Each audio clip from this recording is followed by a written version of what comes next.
Is your debt causing you sleepless nights? Knock your debt out with Debt KO. And your debt won't be the only thing keeping you up at night. Debt KO, free, impartial advice on all your debt.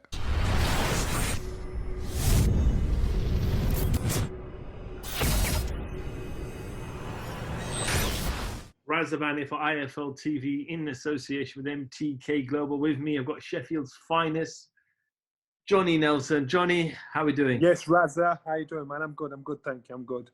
How's family? How's everybody? Everybody's good. Sunday dinner's just been done, and I was head chef. Bam, I was on it, boy. So yes, I just reestablished my authority within these parts of the Nelson clan. Everybody wants to know my chicken recipe. I don't give it because it keeps me the head of the household, but I don't want to show off. Don't want to blow my own trumpet, but that's how I am. What did you make? Chicken and what else? What I put my seasoning on it. My seasoning's like the baddest. It blows your mind. You're like, wow. I season up my veg, bam. Just. And of course, I had to put them Yorkshire puddings in it because it's a Yorkshire thing. I know people don't know what Yorkshire pudding, how important Yorkshire puddings are. But yeah, I did a Sunday dinner today. Good to hear. Good to hear. John, just before we touch on about boxing, big fight week coming up with Derek Chisora and Alexander Usyk. Just want to touch on. Obviously, we saw. I know you don't watch UFC a lot, but it was quite important to their sport. I've actually got recorded after we've done. I'm watching the fight. What was on last night? So it was a wicked second round finish. So I've got it recorded. So you got me a little bit early, son. You have watched it. You know the result, right? No, I'm going to watch it now. I'm going to watch it as soon as we've done this. But you know the result. I know the result. Yeah, I know the result. So obviously the biggest talking point was him retiring, announcing his retirement. And kind of my question was that when you're at the highest of the highest places you could potentially be in, you're undefeated, undisputed, regarded now as the best fighter in pound for pound. Is it hard decision to make to leave, or is that decision based on emotion and maybe 6 months or 12 months down the line you change your mind? We know he's gone through a lot in his life recently as well with his father passing. So if you went at the top of your tree, then there's something about you that is achievable, more achievable than most mortals. I know it sounds bad, or most people in your competitors can achieve or do and think. So you're head and shoulders, you're miles and streets ahead of everybody else. And so you know what satisfies you, what comforts you, what does it for you. So that's a decision. So that drive to get you there in the first place is something that's hard to understand because that's what makes you the best, makes you number one. But once that drive starts to waver at all, you'll accept nothing less. You'll accept nothing less than that. Anything else is to me, you're kind of insulting yourself. You can't motivate yourself. You know what it takes to be the best. You know 50% of you is probably going to be better than everybody else, but not your kind of the best. So when you're at the top of your tree and you know you've reached there, you think, I'm done now. My belly's full. I'm done. And I know I'm not comparing myself to an unbeaten fight and stuff like what I'm saying to you is, as a champion, I thought I'd never lose the title in the ring. And so my worry was that once I got to the point where it became too easy and that complacency is set in to a point where I'd stay in bed 3 o'clock in the morning instead of getting up in the morning to run.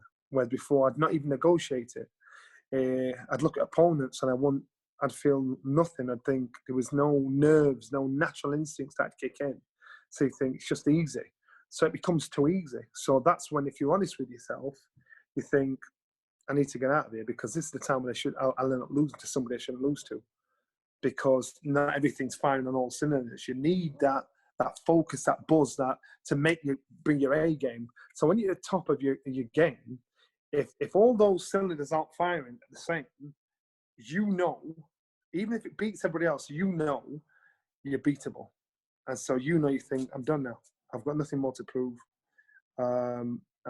My hunger my desire, it's no longer what it was. So it's a tough decision to make, but I'm from the outside looking in. But if a fighter's honest with himself and truly great and truly outstanding, no money, no fame, no adulation is going to change your mind. Absolutely. We wish Khabib a happy retirement, and hopefully he can just enjoy himself outside of the sport and watching in. Johnny, big fight week this week. Derek Chisora back, Alexander Usyk. Fight was supposed to take place 6-7 months ago, before the pandemic kicked in, started, and we went into lockdown. It's finally been announced, taking place Wembley Arena behind closed doors. Is this a very, very tough ask for Derek? Yes, I'm being honest, and friends of Derek and everybody around him will also understand it's a tough ask, a very tough ask. It's not an impossible ask, as we saw Lomachenko got turned over the other day. It's not impossible. Again, when they say these people are, certain fighters are pound for pound best, this guy's unbelievable. Once we buy into that, excuse my French, bullshit, then it makes a person harder to beat. So you've got to take things for what they are. Usyk is beatable. Has Derek got the tools to beat him? If he lands one good shot, yeah. He's not going to outbox him. He's not going to outfox him. He's not going to outmove him. He's got to draw him into his kind of battle. And Usyk's going to make the mistake of giving him another chance that shouldn't have one. So if he stands there and tries to load up and have a gunslinging contest with Chisora, more fool him. But it is a tough ask for Derek, but not an impossible one. We know Derek loves the crowd. He loves the roar of the O2 or the fans chanting his name. Is it more harder, the fact that he's behind closed doors, and it'll suit Usyk more? Yeah, because Usyk, remember, this isn't his turf. And I'm quite sure there's been many times when he's boxed in the backyard of other opponents. He's not been a popular fighter.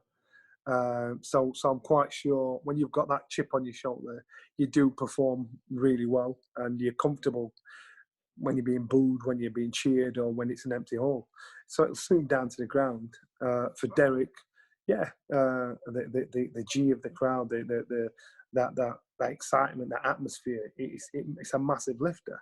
But if Derek's been training for this for a year, he's dreamt Usyk, he's at Usyk.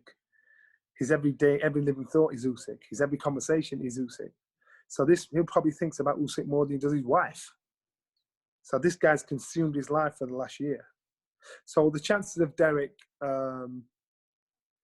not being motivated enough to fight Usyk come Saturday night are very slim, because it's all he saw now. There's no excuse for getting bored or switching off because there's no crowd.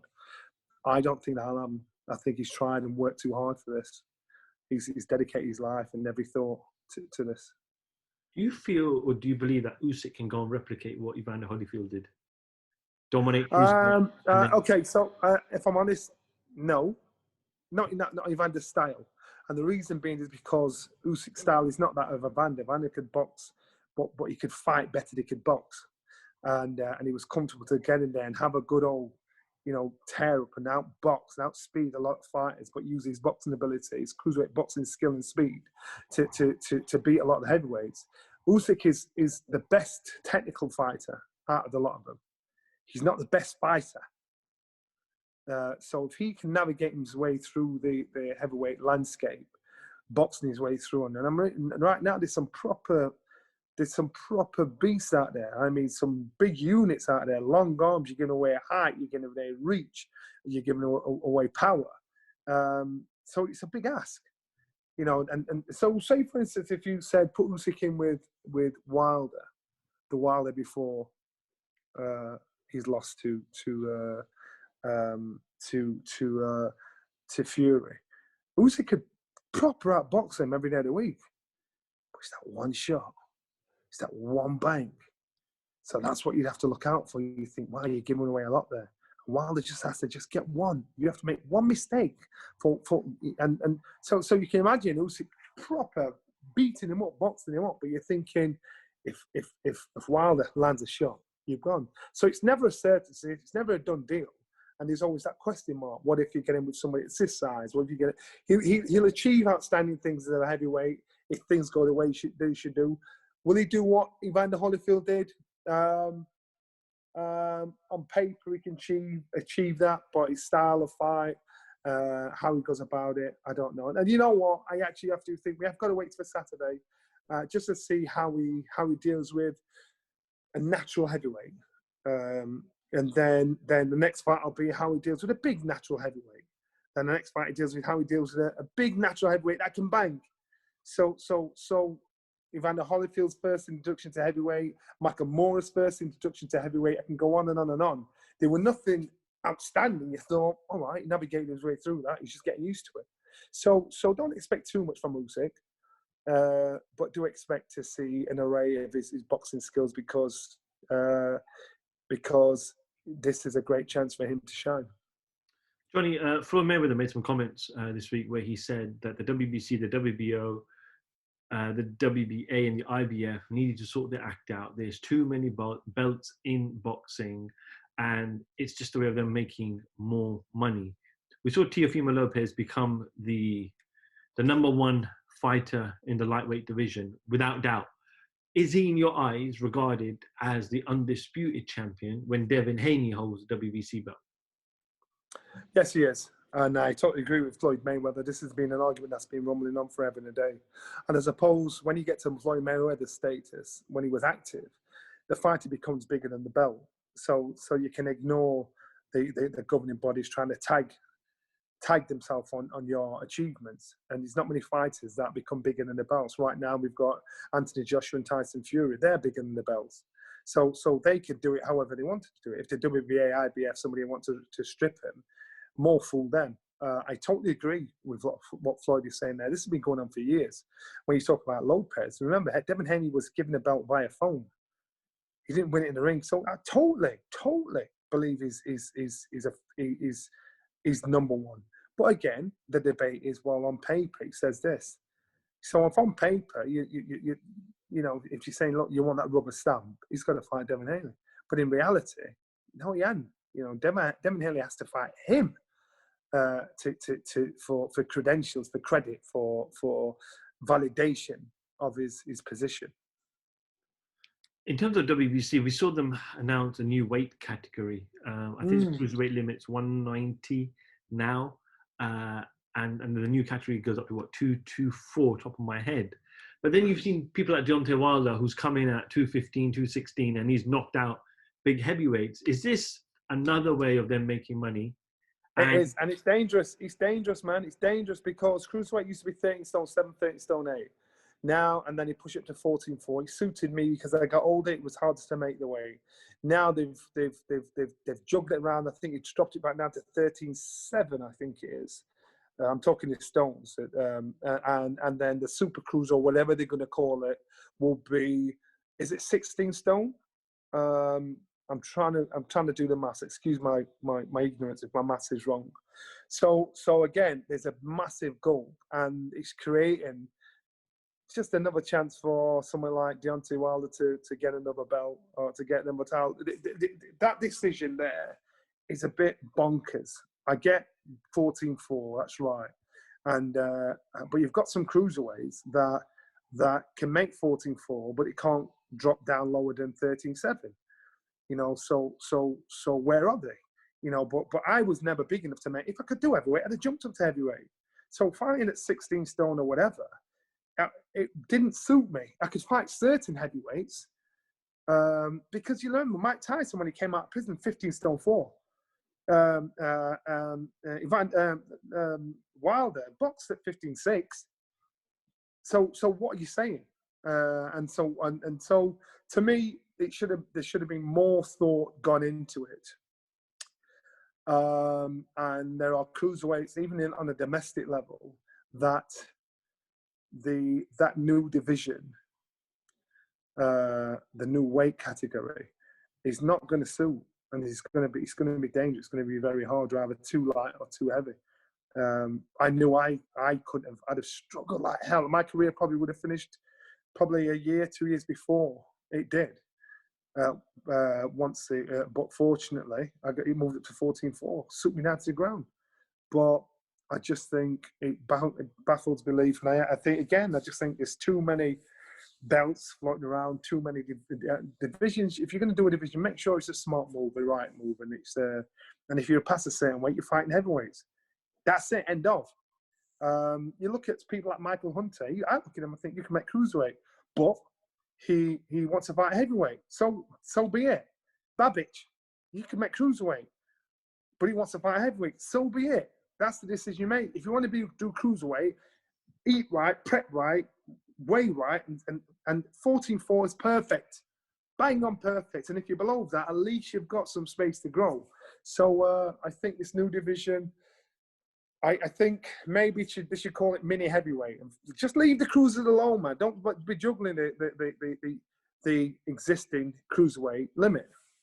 Do you think the other governing bodies will follow? Or do you think the WBC will stand alone? Depends on what kind of fights it attracts and what kind of. Listen. Everybody gets criticism. A lot of governing bodies get criticism when they do something. I remember when the WBO came.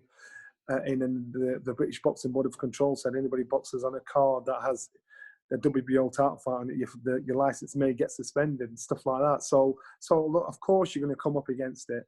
There's going to be resistance, but it's down to the people, down to the TV companies. Basically, they're saying, you know what, we're not going to recognise this. You can say whatever it is. We aren't going to recognise this to help promote it. Because a lot of times you see fighters that have got an interim super belt or champion in whatever recess, whatever.